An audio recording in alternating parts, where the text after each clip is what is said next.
À la faveur d'outils numériques toujours plus performants, l'économie collaborative s'est déjà imposée comme une alternative à nos modes de consommation traditionnels. Le Bon Coin, Airbnb, Blablacar, c'est tout un pan de l'économie traditionnelle que ce système a d'ores et déjà colonisé.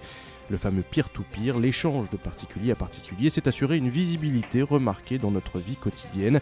Et encore, ce n'est là que la partie émergée de l'iceberg. Il y a plein d'autres domaines qui sont peut-être un petit peu moins connus du grand public, mais qui sont tout aussi intéressants, voire même plus. Comme par exemple le financement participatif, comme le mouvement des makers.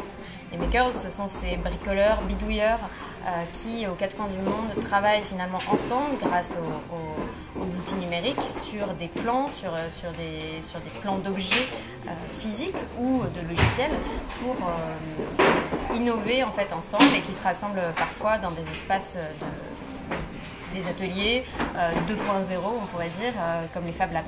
De là à venir supplanter le bon vieux modèle capitaliste, il y a un pas que beaucoup d'observateurs n'osent franchir. Pour l'heure, si l'économie collaborative profite de la formidable caisse de résonance qu'est Internet, elle peine encore à trouver son modèle économique. Il y a quelque chose qui est à la fois une force et une faiblesse dans l'économie collaborative, c'est sa diversité. Et notamment sa diversité de modèles économiques et de valeurs qui sous-tendent ces modèles économiques. Et donc, on a de tout. Et c'est peut-être ça qui peut pour l'instant être une faiblesse parce qu'on ne sait pas encore tellement dans quelle direction ça va aller. Et c'est aussi pour ça qu'il faut, je pense, que les citoyens, tous les citoyens s'y intéressent et s'y investissent parce que c'est les choix qu'on fait aujourd'hui qui vont donner une direction à cette économie collaborative.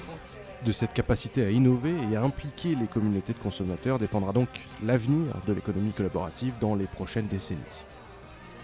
Pour moi, l'idéal, ce serait que ce fonctionnement distribué en pair à pair et finalement ce soit propagé dans l'ensemble de l'économie et qu'on n'ait plus d'un côté l'économie traditionnelle et puis l'économie collaborative, mais qu'on ait juste un nouveau mode de fonctionnement, une société collaborative et que ce soit plus réduit à un seul secteur. Donc pour moi, l'économie collaborative dans 30 ans, elle a peut-être remplacé le système traditionnel.